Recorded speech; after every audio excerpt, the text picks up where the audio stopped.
volunteer for the grinding and needle gun team. All right. Everybody, thank you very much. This is part of our 80th anniversary of Gearing Class Destroyers. A very important class of destroyers that served in the United States Navy for, from the 40s into the 80s as they left as reserve camps. I'm Rich Angelini. I've been working with Kennedy for many, many years. My dad served on her 72, 73. My uncle, his brother served on Orlick, DD-850, and their first cousin served on Wiltsey, 716. You want me to talk louder? Yeah, there you go. That's good. Is that better? You want me to sing too? No. Oh, okay. I thought that was that what they're saying? No. Anchors away when we go into the harder or jokes. That's jokes. You want me to sing and dance too? You like James Cagney? Okay.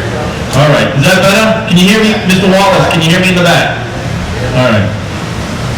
Noble saying you can hear me? All right. Very good. All right.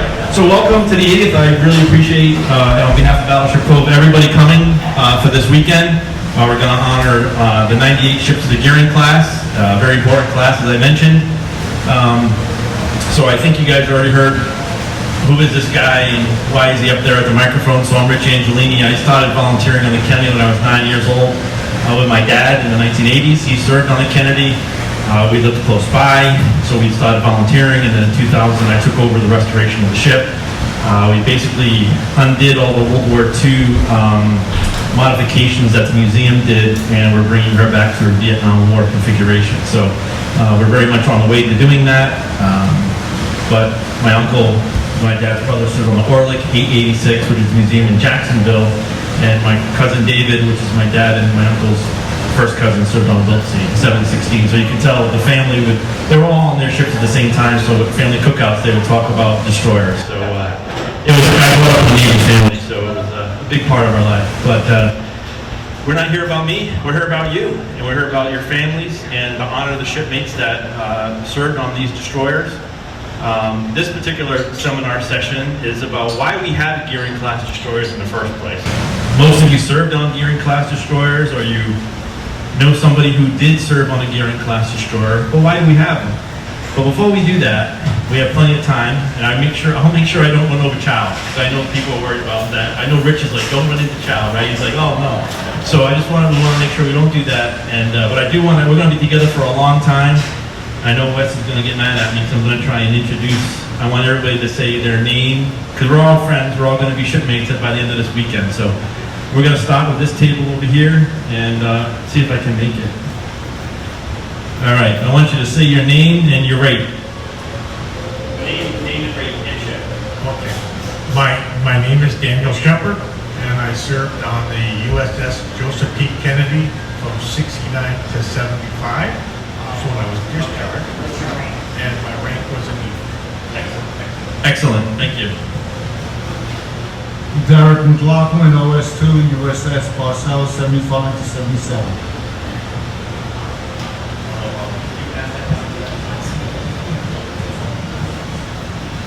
Sorry, Wes. Darwin Seatsma, USS James E. Keyes, DD-787, 6872, as electrician's mate. Very good, James Scott, 787. Do I talk louder regular, or do I need a microphone? Microphone. Now I'm going to sing because you guys said that. All right. John Morrison, served on the USS Joseph P. Kennedy, 1970 to 1972. Radar operator. I snuck in Tom Smith, AT2, USS Saratoga from 76 to 79. Tom's one of our volunteers. Help restore the Kennedy.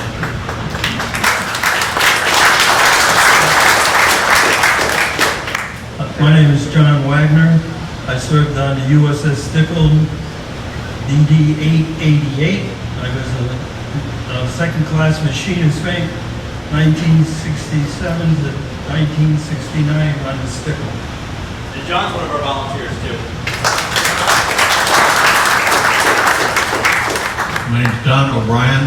I was a lieutenant junior grade ASW officer on the USS Tickle DD-850 from 69 to 70.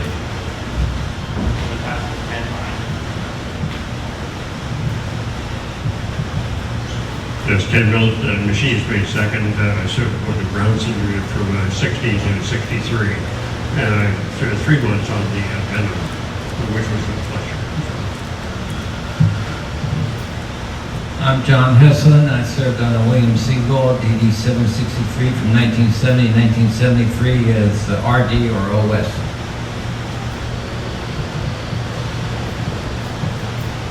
My name is Rich Mullins. I served on William C. Law, DD-763, from 71 to 73, and I was a second-class boiler captain.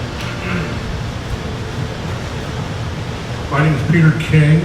I served on the USS McKean, DD-784.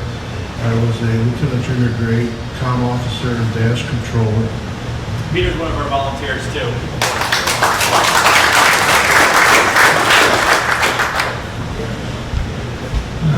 I'm Al Alaska.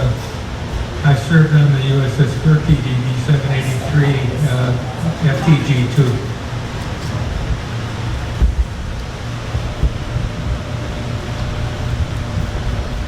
I'm Al Gordon.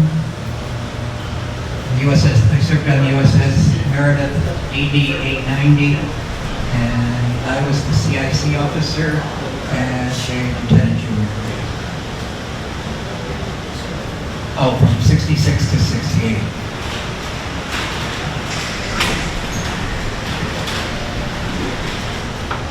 Ed Turner, I served on the Meredith, 66 to 68, ETN 2.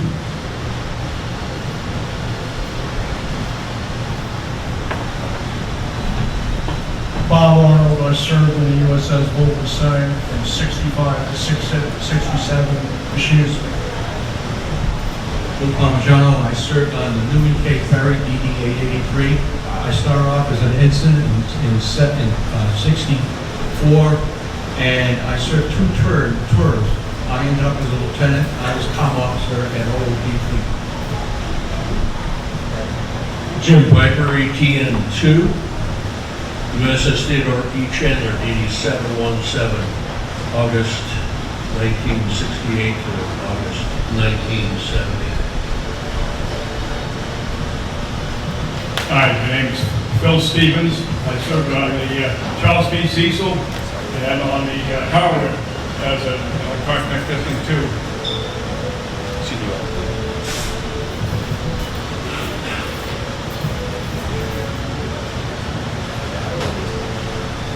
Steve Lane, I retired from the Navy in '98 and machinist grade on several ships. I'm here to support my wife. And you served on Cone 866. They both the same. Yep. My name is Rochelle Lane. I'm here representing as a honorary shipmate the DD-852, which is a Leatherneck Mason, and it was one of 4 ships that was made here in Quincy. We do have something very special for you for tomorrow, but don't let me forget. Sure. Thank you, everyone, for your service. Everybody, I just want to let you know Rochelle's a special guest. She's the niece of she's the niece of Private Leonard F. Mason, lost in Guam, Medal of Honor recipient. So her family is the namesake of DD-852. So we're honored to have her here.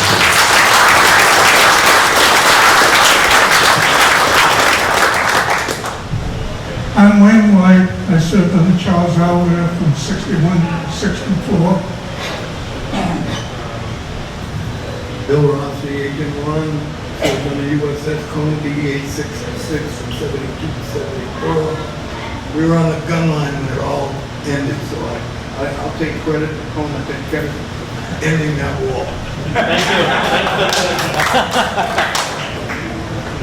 Record was Sonar Attack on the USS Joseph P. from 76 to 77.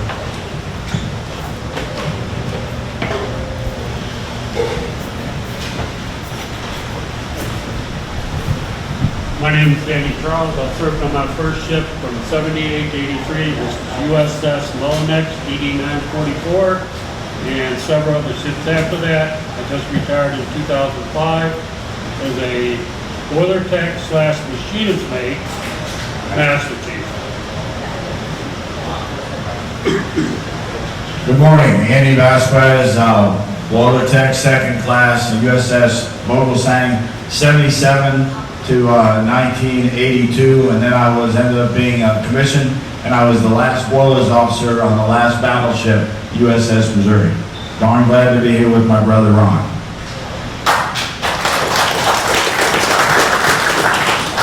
Ron Vasquez, Jumpin' Joey, 72 to 73.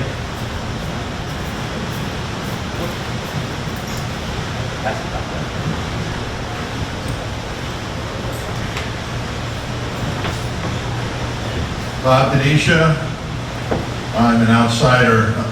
USS William H. Stanley, DLG-32, which later became a CG. And we used to really thank our lucky stars for not being on those corks bouncing around us.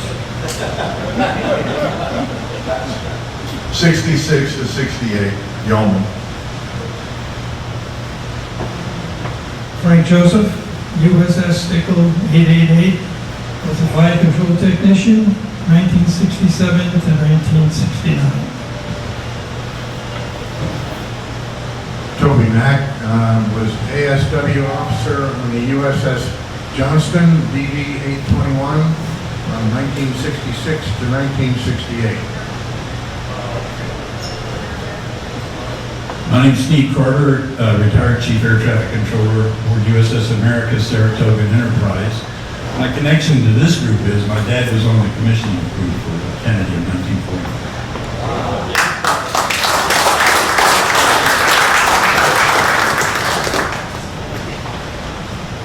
Mike Stow, DTN-3 on the Joseph P. Kennedy Jr. DD-850, then ETN-2 on the DLG-7 Loose, which was later a DDG. And then I served my last 2 years on the USS Cone, DD-866 out of Charleston as ET-1 and the LPO.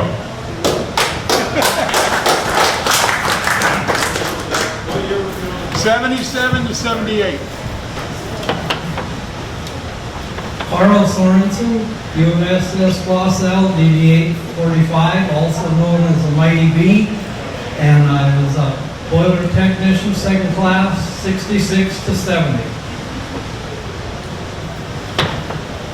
Randy Holton, USS Flossell, DD-845, boatswain mate from 71 to 73, and my dad was actually a plank owner on the Forest Royal, the DD-872. Gerard Buss, I was machinist mate from 70 from Boss Cell, DD-45 from 76 to 78, and then I went to USS Sutherland, 743 from 78 to 79.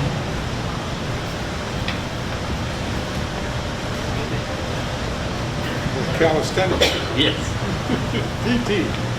My name is Paul Moran, OS2, USS Charles H. Roon, DD-853, aboard 1970 and left with decommissioned in 1973. Ed Corkindale, DD-818, I was a Railroad third class, 1974. Tom Cameron, machinist mate, second class, USS Rogers, DD-876, 68 to 71.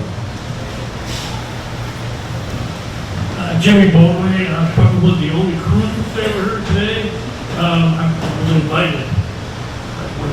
In Kansas.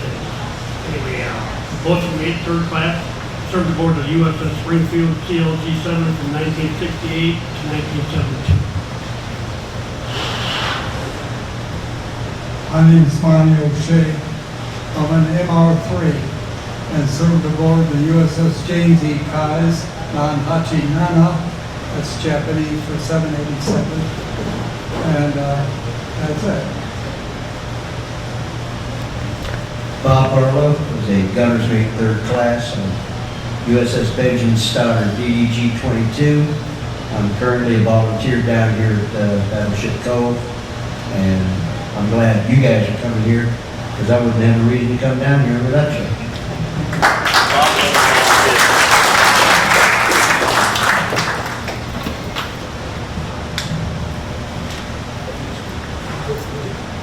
Jim, you. James Gay, I'm a volunteer here at Battleship Cove. He's a volunteer on the Kennedy. On the Kennedy.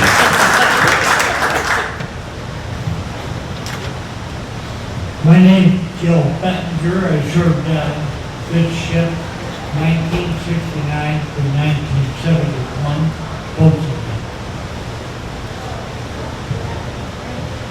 Can my voice speak from me? No, I'm just kidding. Speak loud, Steve. Steve Wallace, Kennedy, 1968, 71, as Rocket Hunters, my second class. They're a volunteer. Yeah, I'm going to introduce the family as a volunteer. Because their dad. He volunteered back in the 70s, 80s, and 90s. Yeah. My dad. Yeah, and John. And John. And I'm Steve Wallace's younger brother, John.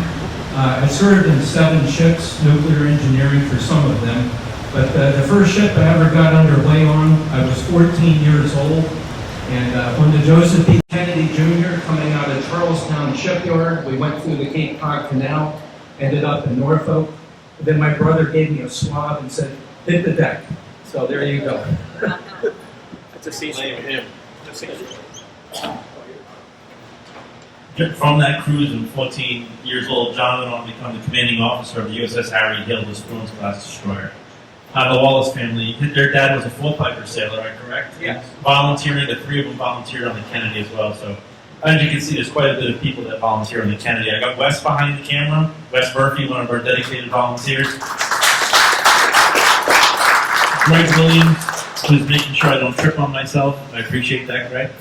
All right, everybody, thank you. I just want to do a quick introduction because we're going to be seeing each other a lot over the weekend.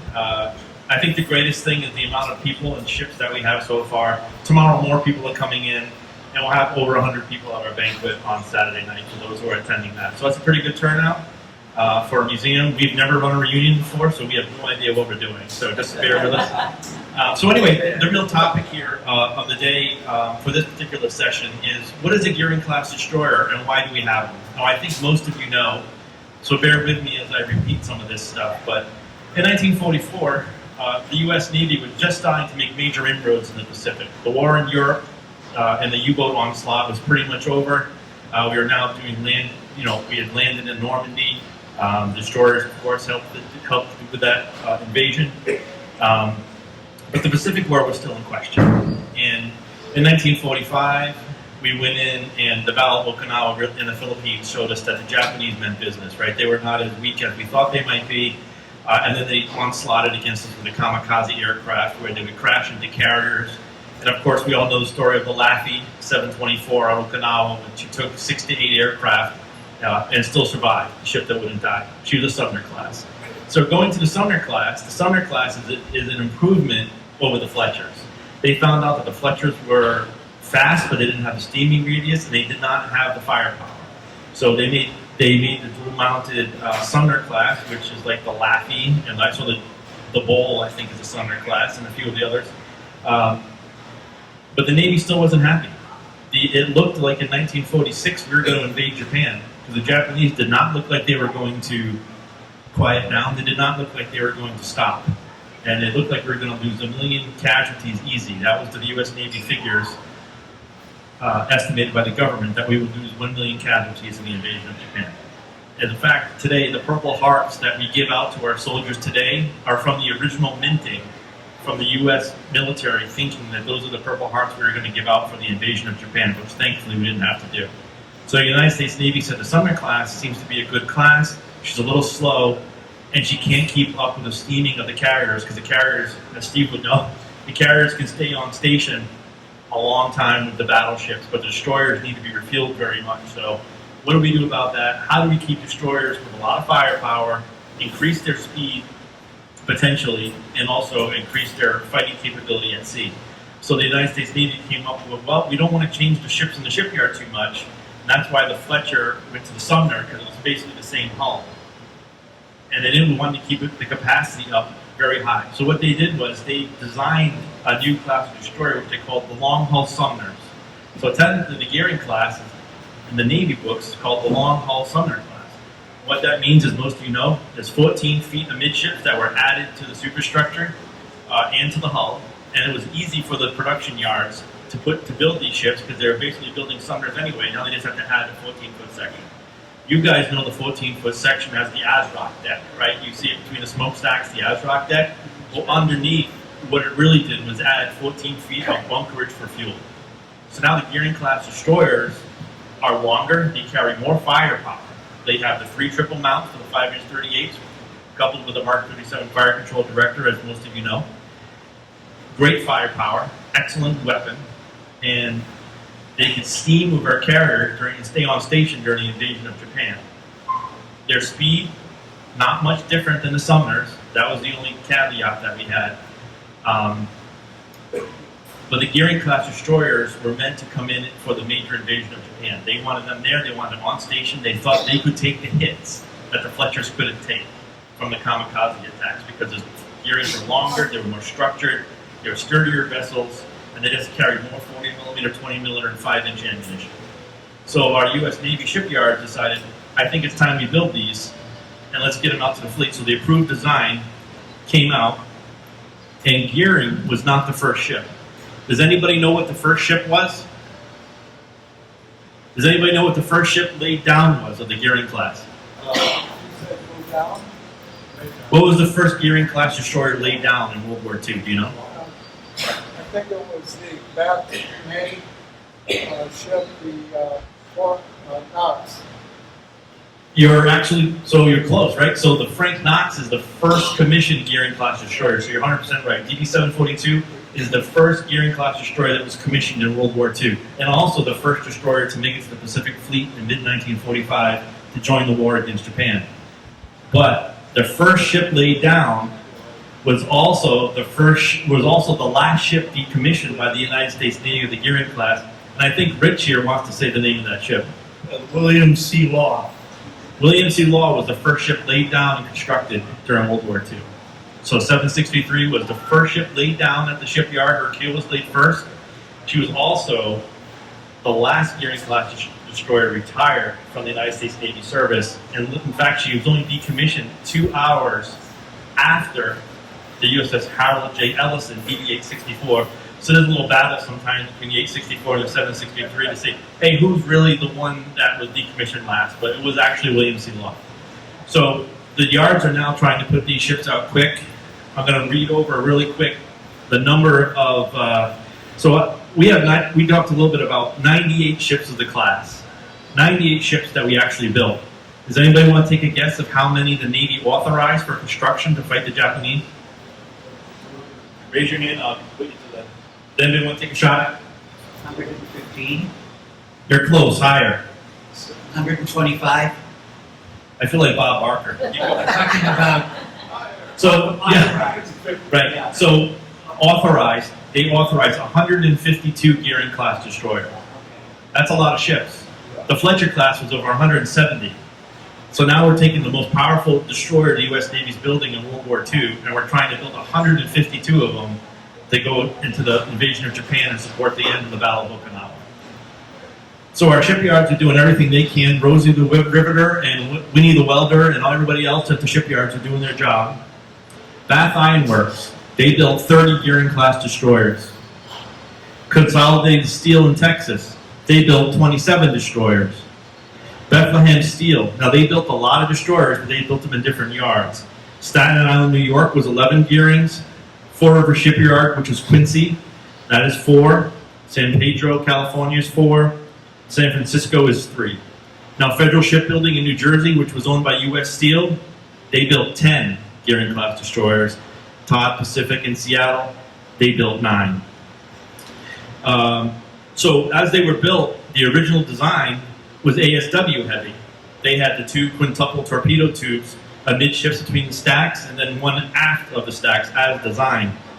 And they also had a load of 40 and 20 millimeter guns. Seeing that the Navy, seeing the destruction that the Japanese aircraft were doing to our carriers, and you can imagine what that did to our destroyers, right? The Navy decided the ASW threat is not number 1 in World War II, it's the air threat.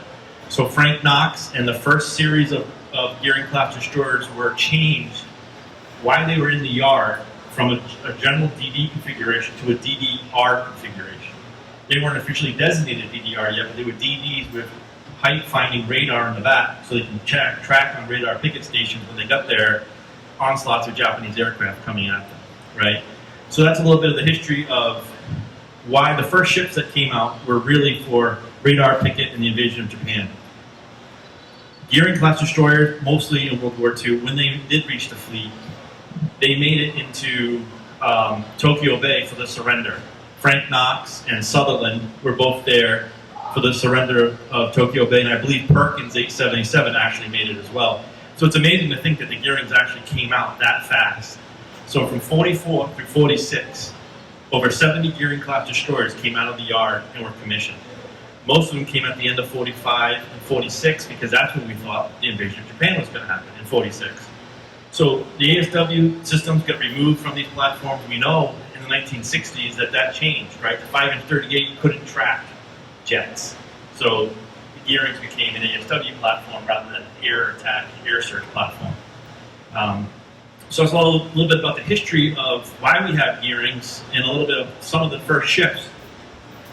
If you have questions or you want to interact, please do, just like Al did. I don't want to question anything you said, but I think some of it's a little incomplete.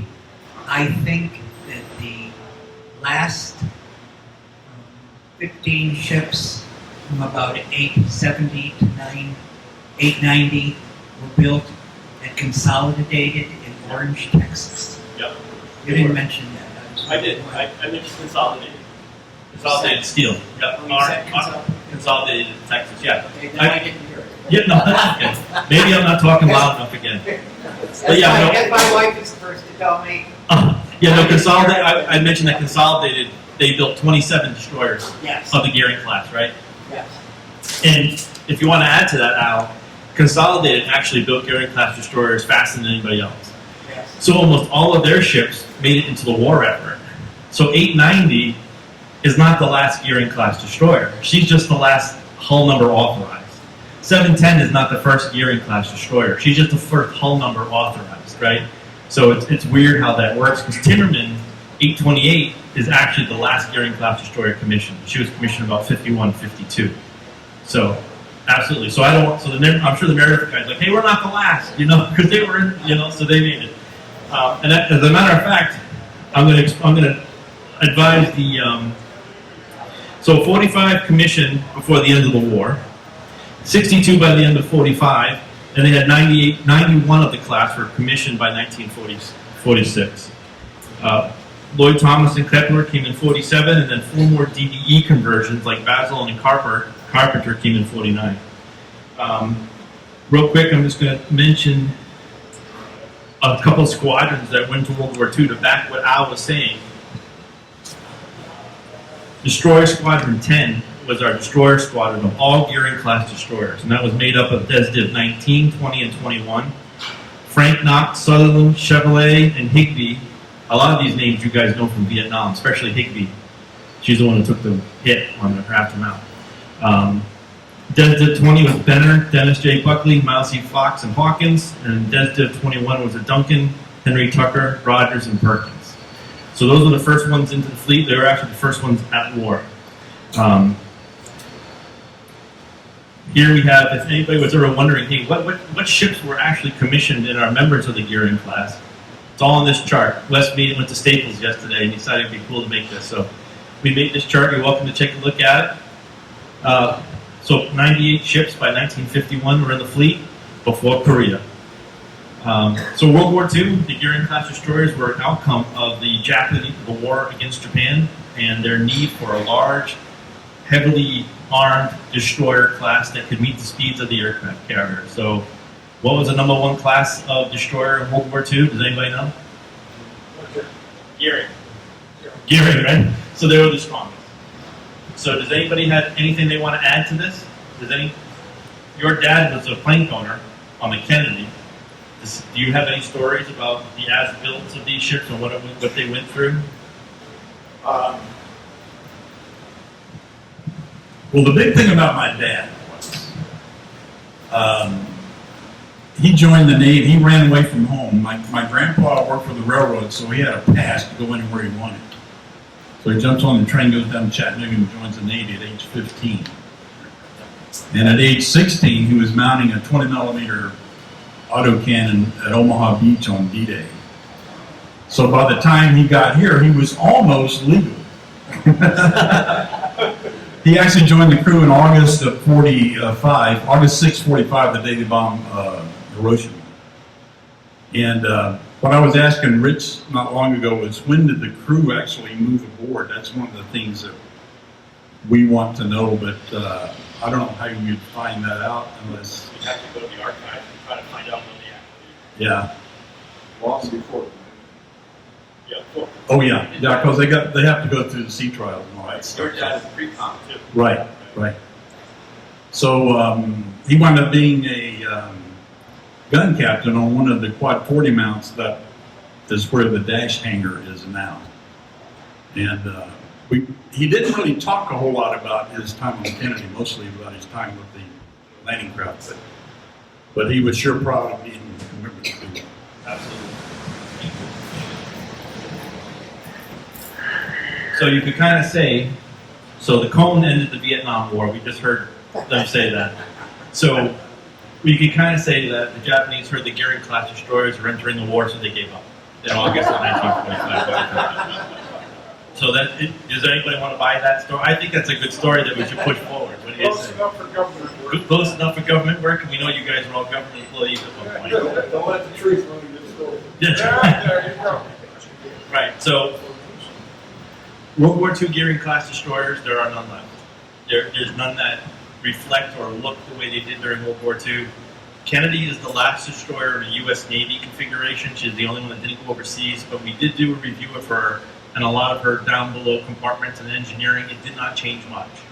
So the mess decks, the equipment is different, slightly the tables are different, but the arrangements of the compartments are still very similar. I know we have a gentleman from the Rogers, right? 876. So she's actually, so there's 5 Goering-class destroyers that are museums around the world. I don't know if anybody knows. You can't hear me? Yeah, sold in Korea. Yes, yep. So the 5 Goering-class destroyers, Kennedy, Orlik, Rogers, Eversole in Turkey, and then the, and I know it because I did Sarsfield in Taiwan, 837. Everett Larson was in Korea, and they scrapped it, which was the only Fram 2 Goering-class destroyer left in the world. And they in Korea also, or Taiwan, I think it was Taiwan, scrapped the William R. Rush 714, and that was a museum too. So we're getting down there where we don't have many Goering-class destroyers in existence anymore. So, and there's definitely none in a World War II configuration. So that generation, the USS Kidd, kind of explains that. But for Kennedy, if you guys look in the mirror, that's who she really represents today. She represents the Cold War. She represents the anti-Soviet things. We'll talk about that a little bit after lunch when we talk about Fram and why we have Fram. But for World War II, Goering-class destroyers were the most powerful, and I guess we can always be thankful that we didn't lose any ships, we didn't lose any men on Goering-class destroyers in combat during World War II. I think we did scare the Japanese. It sounds great. They knew the Vogel saying was coming, so they said, that's it, we're going to surrender on the Missouri. Because you were on the Missouri, right? So yeah, so good. So anyway, folks, that's a little bit about the World War II aspect of our Goering-class destroyers. If anybody has anything they'd like to add to that, Al's got some history. When you mentioned that Consolidated put them out faster than anybody else, they were cracking the champagne bottle over the bow after 6 months, and then they commissioned a new one 6 months later. Then they repeated the cycle, and in 45 and early 46, they put out, how many did you say they put out? 27. Yeah, and it was bang, and then commission, bang, commission, bang, milk, commission, milk, commission. And they did a good job. So there were a lot of them consolidated ones. Absolutely, absolutely. Yeah, Consolidated was a destroyer yard too, like Bath, right? So Quincy, which built Quincy built the Kennedy, the Robertus, the Mason, and the Roan, the 4 ships. They're not a destroyer yard. They are a carrier yard. They were a battleship yard. So they built destroyers because the Navy needed them. And Quincy, everybody knows who Kilroy is, right? He's a real guy. So Kilroy was actually a building inspector at the Fall River Shipyard at the beginning of World War II, and he used to write his chalk marks on the ship to track, the work that the guys did. And then when they, as the ship were commissioned, sailors obviously have to go into voids and things, and they would see these marks saying Kilroy. And like, how the heck did that get down here? Who's coming down to so then it just took off, as Americans do, everything becomes a cultural phenomenon. You know how sailors and GIs are, they stop rumors and all that, right? Scuttlebutt. And so Kilroy took off as a legend. But anyway, so he was those 4 ships. Kilroy was actually at the yard when those 4 gearings were built. But they were they were a carrier yard. They put out Bunker Hill and Wasp and Lexington before the gearings could come out. Just got a question. Being from a ship that was slightly more stable, what were the statistics of the gearing length? Gearing class destroyers as built, 390 feet. They're about 40 to 41 foot beam, 41, and they weighed about 20. As built, they were 2450 tons, unloaded. Loaded, you guys, all the stuff that you guys put on your ships, they went well over 3,000. Yeah. All the souvenirs you guys got in the Med in Japan that really loaded those ships up. The Kennedy and Bronson were the only ones making false knowledge when we came back through that hurricane. The only 2 ships. Right. Along with all the stability of the DLGs. Right? So it's actually a true statement. So Kennedy got into, this is not about Kennedy's fault, it's about examples of the gearing class in their service. So in the end of Kennedy's service, she operated with Bronson a lot, 868. They were the only 2 gearing class destroyers in their squadron. They were with Kelch, and they were with Bowen, and they were single screw Knox class frigates that the Navy said, they have air conditioning, they look pretty, they're made of aluminum, it's the future of the Navy. So Kennedy and Bronson are with the squadron, and Luce was with them, the LG-7, because she was flagged for a while. Yep. And they came home, and guess what ships didn't have any problems coming across in heavy seas? I mean, they had problems, but they didn't struggle. So the Knox-class frigates got swamped. We were talking about that. My dad mentioned it to me. Mike mentioned it to me as well, that the fiberglass mounts, and some of them had ASRock mounts on their forecastles too, which were all damaged. As a matter of fact, the ASRock launcher on Kennedy is from Tripp, because Tripp was 1073. She went overseas. She got her ASRock launcher caved in. When they decommissioned Kennedy, they took the real ASRock launcher off and gave us Tripp shell for display, because Tripp couldn't take care of her. So anyway, long story short, in this storm, the ships were asked to stabilize, to try to make it back to Newport. Bowen and Kelch took a lot of damage. Kennedy and Bronson, not so much. The first ships that came into port were the Gearing class destroyers. Guess what? They were the oldest ships in that squadron. So the Gearing class destroyers, people mention them as, they're older, especially during the 60s and 70s. But what's the #1 class of destroyer off Vietnam? Does anybody know? What's the #1 class of destroyer using the gun line off Vietnam? Gearing class. Gearing class. They delivered the mail. Right? So Gearing class was the best fire support vessel that we had off in the Vietnam War. And we had the numbers to prove it, right? We had a big class. So they even though we were joking about their air search radars not working, but the key is the 5-inch 38 system is a everybody wave to Chris Nardi. That's the chief operating officer. All right. So he's in charge of the battleship. So. Anyway, 2 minutes? Okay. So anyway, I just wanted to pass it on. The Luce was a great ship too, but the thing is, Gearing class destroyers, even at their advanced age, and I know John Wagner was telling me on the Sickle, they were down in the engine room and somebody dropped a hammer and went through the bottom of the ship. And there was water coming up. These ships, they still could put out a fight. Their 5-inch gun system was an amazing system, but the real key wasn't the ships, it was you guys. it was the sailors that manned these ships that kept them alive, right? So it took a lot of work.